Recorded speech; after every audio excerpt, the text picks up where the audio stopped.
Hello, and welcome to the Sacred Heart Shaman podcast, where we talk about spiritual healing, shamanic wisdom, and the challenges of walking the healer's path. My name is Nadia Harenkiu, and today is episode number 51. Self-Love Part 2, How to Take Your Self-Love Deeper Through Ritual. Good morning, podcast friends. Today we're doing a part 2 on self-love. Now, in the last self-love episode that I recorded, we were talking about some pretty deep things, if I recall, like cutting people out of your life and having good boundaries. And this is the deep self-love that I know in my work. This is the self-love that I am very well versed in and quite good at this point in time. But there is another dimension of self-love that I feel needs to be addressed for both myself and the majority of healers out there. And in true Sacred Heart fashion, this topic is a lot harder to talk about for me, so it's pretty vulnerable. In reality, I think for the majority of spiritual healers or people who are on the spiritual path, we're pretty good about the deep self-love, the stuff that requires shadow work, the stuff that's like soul level. And for the most part, like we know what we're worth after we've done the work around self-worth. And it's cool. It's great. The majority of regular humans don't get to go that deep. So pretty proud of that. And you should be too. And there is a different dimension to the self-love that I didn't really touch on, and it is equally as important, but it's more shallow. We'll call it quote unquote shallow. And I think a lot of people on the healing path or the spiritual path, I don't know how to call those two paths the same thing because they are. A lot of people on the path, I feel, have similar thoughts around it. But we're going to bring shamanism into the picture and ritual and talk about the aspect of self-love that involves the physical appearance. So we'll start by looking at this in a more abstract way. If you think about the person that you want to be strictly from a superficial, we'll call it superficial, but it's really human level, three-dimensional earth level. If you think about the person you want to be on that level, what does it look like?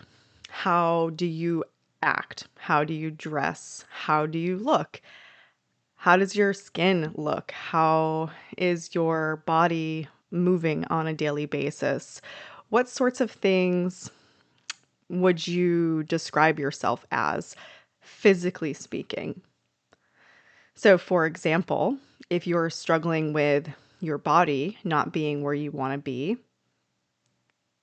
considering where you do want it to be, like high level picture, right? So first we're going to look at that and kind of step back and in a almost detached kind of way say, well, this is what I would like in general.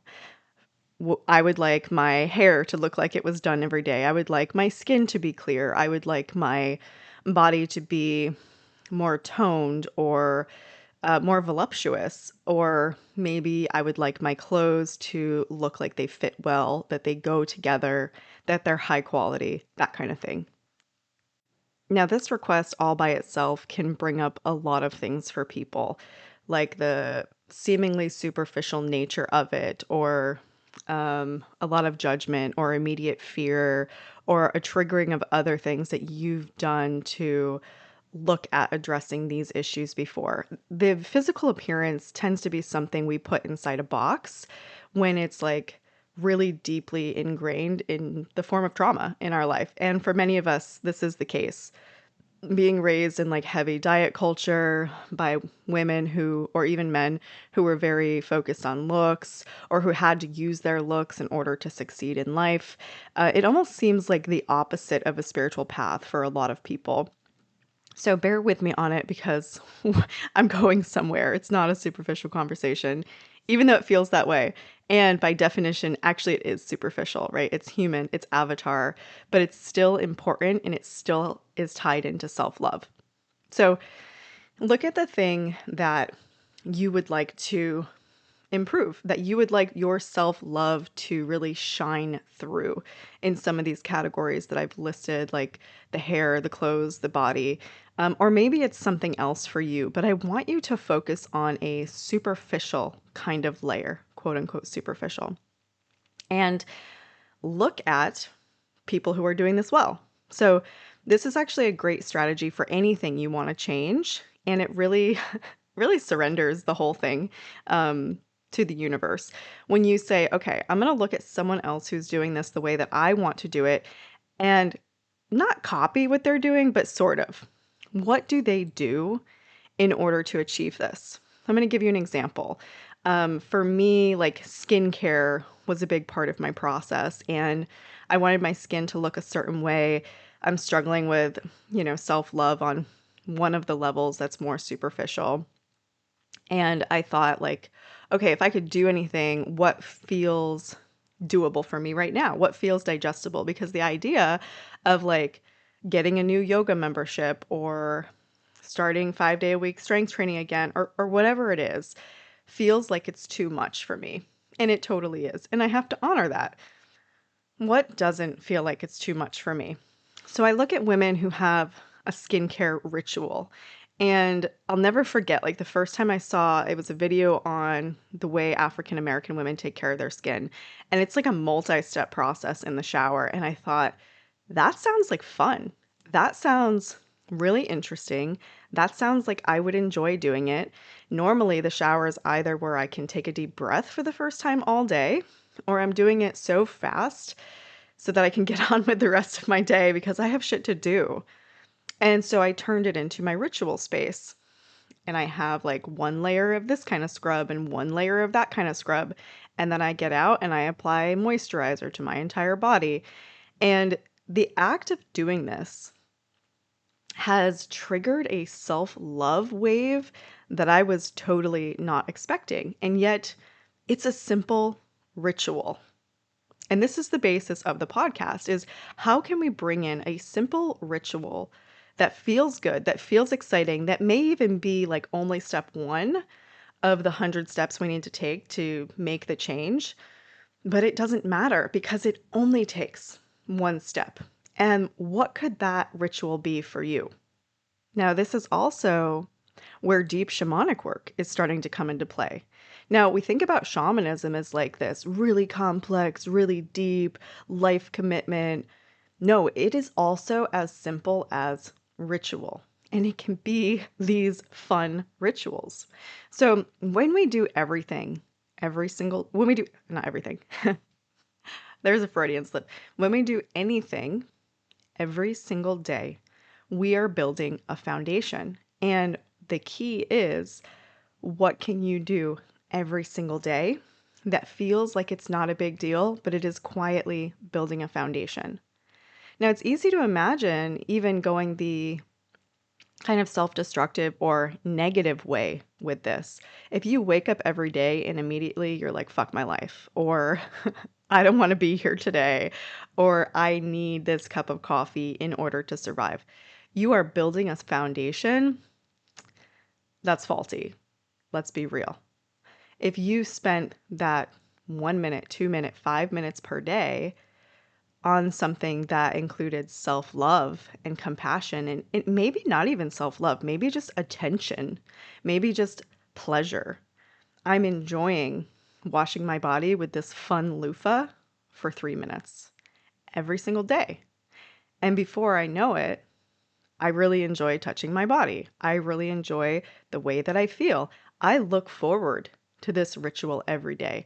And then a couple weeks into that, I'm making decisions about my food because, man, I love my body and she feels so good. And this is actually what she wants. And before you know it, your life is being changed. But it starts with a small ritual, something that is digestible and feels like you can do it instead of being forced into it. Okay, maybe you don't want to do something that has to do with looks, and that's totally fine. We can even transition this into being in touch with your physical body. How does it feel? How are you being present with it? Can you stand in mountain pose for 5 minutes a day? Can you Do a specific stretch with your arms that helps open up your chest 5 minutes a day. Anything that brings you to a point of listening and being present with is the intention here. So it can look however you want, but the important thing is, can you do it every day? And can you be relatively excited about it? I find too that when we start tuning into the body in however it comes out for you, we start understanding what it is that our body actually wants. And that builds the relationship with the human avatar that many of us struggle to build for so many reasons. We don't want to be here on Earth. We're really frustrated with the density. Maybe we have trauma. Maybe we're more astral people. We do a lot of spiritual work and being grounded is hard. Like all of those things are totally valid reasons. But the more disconnection we have to our body, the harder time we have being here and being human and being successful at being human, feeling good on a day-to-day basis, not having to take medications or caffeine, sleeping well, being able to make money, like all that stuff is human stuff. And when you start tuning into your body, what is it asking you for? So it's really important to do things that feel good and exciting, not what you think you're supposed to do. And your body will always tell you the best way to health and the easiest, most joyful way to make changes without forcing change. And this is an important point here. So if you are generally like okay with yourself and with your life, but let's say you want to do something like lose weight.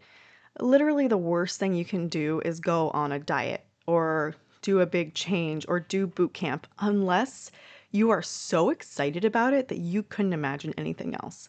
If you're forcing yourself to make that change on any level, you are bulldozing the boundaries of the part of you who has resistance. So let's say you have a 5-year-old inside you. She doesn't want to lose weight. She's scared. She still has some trauma she's holding on to. She wants you to keep the weight because weight means safety. And now this is so cliche and so common, but it makes a good example. If you say, no, I'm going to lose weight, and you bulldoze past your 5-year-old's boundary, you're going to do more damage. You might completely cut her out, dissociate from her, or like lock her in a closet, making soul retrieval very difficult, making access to your full heart very difficult. You're basically inflicting more trauma on yourself and you're taking the long way to your healing path. So I highly don't recommend doing that unless you're excited about it, in which case that means the 5-year-old is resolved. But really be honest with yourself, okay? And if we instead turn our attention to what feels good right now, for me, it's yoga. And I don't do yoga in a big way. I do it in a very small way. Most days it's only a couple minutes, but it brings me joy and I feel good about doing it. And from that, there is a ripple effect in how I feel about my body and how I treat my body. And as I just mentioned with the skincare thing, there's this like slow opening of, hey, I'm noticing that my eating habits are changing. Hey, I'm noticing that I don't want caffeine anymore, or that I'm purposely drinking this kind of water or this kind of tea. And it's very easy and very joyful. And that's like one of the keys to life here, guys. Now let's talk about the deep versus shallow conversation here for just a second. So I'm a master at shadow work, at the deep, dark, demon-y type stuff for self and collective. And I'm super proud of that. But I'm going to tell you that because my focus has been on that for so long, I've had very little time for physical appearance until recently. In fact, my entire life was built upon this foundation or this idea that I didn't deserve that I could only be, you could either be deep or you could be beautiful. I actually had no idea where that came from, but it was like, oh, you could be deep or you could be shallow. You could be beautiful or you could be intelligent. And I'm sure it was one of those stupid sayings that we all heard when we were kids. And I just internalized it. So I've been carrying this around with me, but it is truth. I've been in such focus of like the deep work and suffering and being in pain myself personally that I have not had time to consider these basic, like physical, quote unquote, shallow needs of my body until recently. And I'm also noticing that avoiding this physical piece is actually something I use as an excuse to prevent me from doing some of the human level work because that surface level work is harder for me as a shamanic healer. The deep stuff is super easy. The shallow, like day to day habit building stuff, very difficult. And I'm sure that a lot of people on the shamanic path also struggle with this. So, to ground that in, the diet, exercise, how you look is human level work, but it's also part of the self love. And the way that you approach it is going to be different than the deeper work. It means basic habit building, it means like foundational practices that you have to do every day of your so long 24-hour days.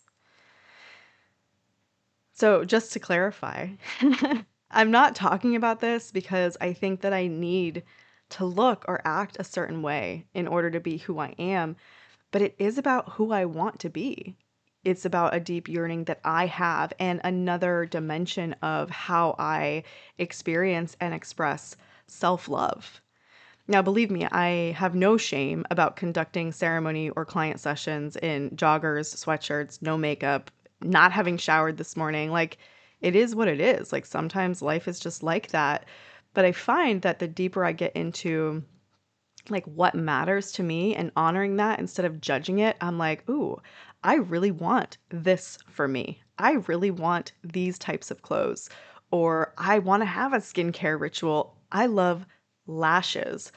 Lashes bring me so much joy. The first time I got them done, I felt absolutely ridiculous. But the funny thing was that I would go out in public and people treated me differently. Now, I don't know if you know this about me, but I used to be really thin, mostly because I had a drug addiction like decade and a half ago. But people treated me differently. And then when I put on weight, I put on about 100 pounds after I stopped engaging in Adderall use. Um, People treated me differently afterwards, and nobody would look me in the eyes, and I felt invisible. I had a hard time buying clothes. Like, it's been this whole process for me over the last 15, 20 years. And then I got lashes for the first time after I got divorced, and it like changed everything about me. And it made me feel so good to the point where people started reflecting. And I know that it has nothing to do with the actual lashes. Like people are a reflection of what's going on inside you, but the way that I was treated differently like really told me, "Hey, you enjoy these lashes and they make a big difference to you, and this is something you should make time and space and money for." And it took a lot for me to get out of my own way about the lash extensions because I've never been a hair person or get your nails done, but I don't know, this just became a thing. And I still sometimes fight with myself over it. Like, no, this isn't a priority. No, we don't have the money for this, which is not true. But it's a great example of these things that we judge to be superficial, but they're actually really important to us. So I would encourage you, whatever it is that you want for yourself that you might judge as superficial, to claim it, to decide how you want your body to be, or your skin, or your hair, or your clothing, and assess whether or not you think you deserve it. Why haven't you been going for that for yourself and until this point, right? And this is a huge empowerment piece as well. If we have the desire for these things, it's not shallow. It's very human, it's very sacred, and it is very tied into how much we allow ourselves to be loved. Not by others, but by us. So I'm going to tie it back to the theme of this podcast. I feel like I derailed it a little bit here.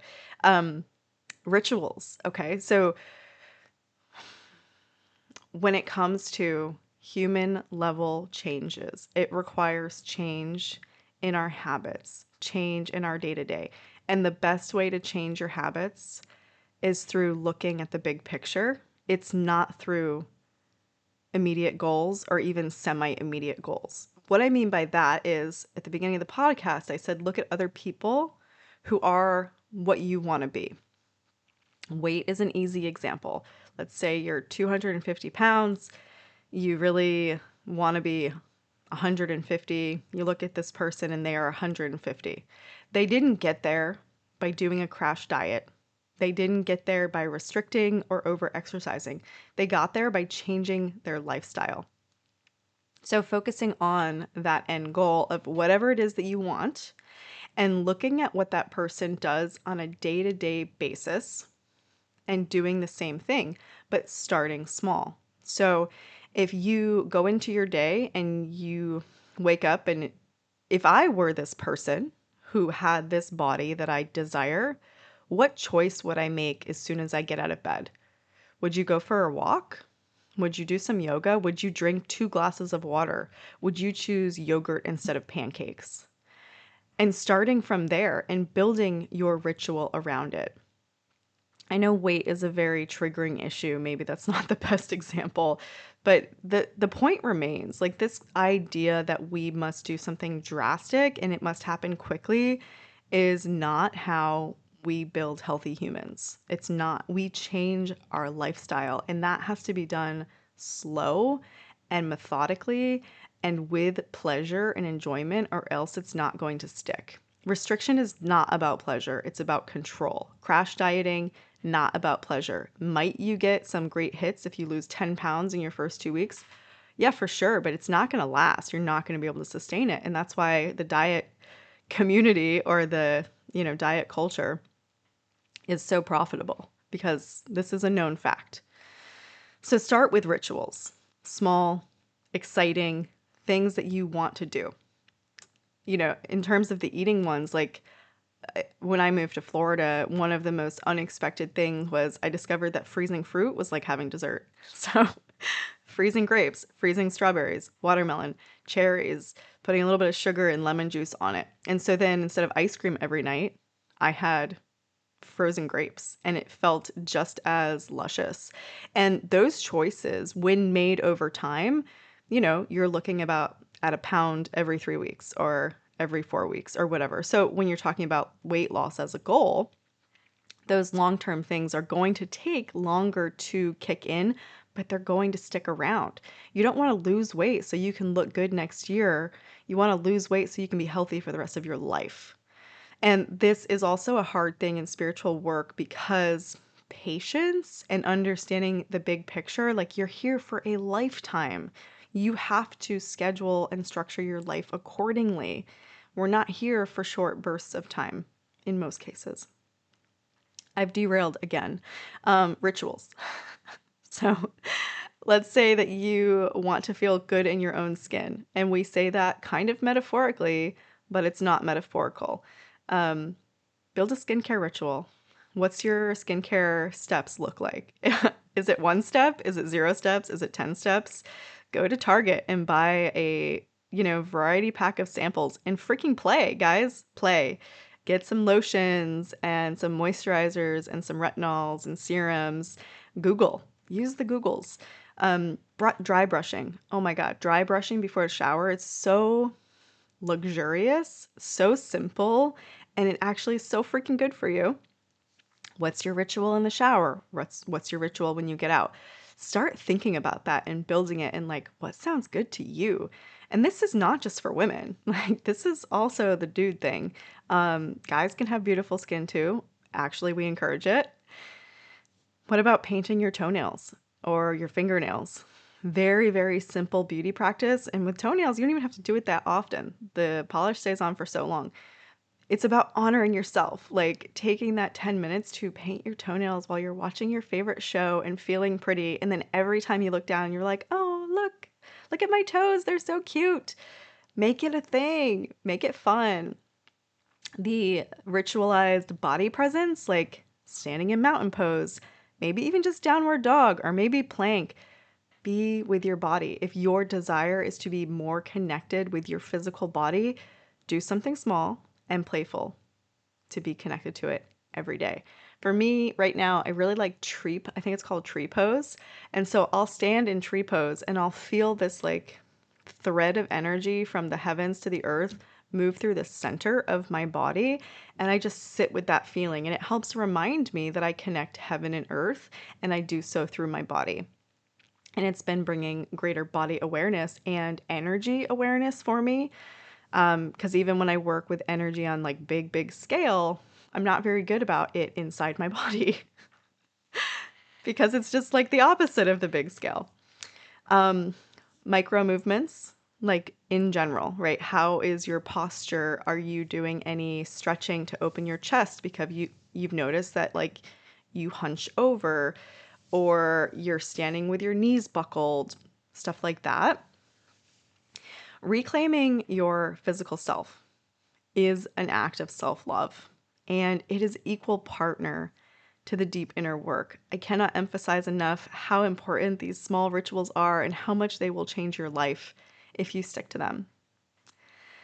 I also have a meditation in my Insight Timer library about connecting to your body. So, another kind of side accessory piece to this conversation is the shaman piece on the spiritual side. So, ritual is very shamanic, but it's also very spiritual and like normal human. But when we bring in the shaman layer, we're talking about spirit because a big part of the shamanic path is communicating with spirits. Your body has a spirit, and if you can learn how to communicate with your body as a spirit, in addition to your body as a physical being, it's going to take your relationship with your body to the next level. And when you learn to listen and learn to connect, your body will tell you what it wants and needs. So I've created a meditation to help you do this, to talk to the spirit of your body, to ask it what it needs from you, what it wants to tell you. And this is a great foundational practice spiritually as well. We want to get in the habit of speaking to the spiritual side of things because it helps us stay tuned into the other side or the unseen, the shamanic realm, whatever you want to call it. So head on over to my Insight Timer profile for that. There is links on the website. If you need help finding it, please reach out. Actually, I'll include it in the podcast description too.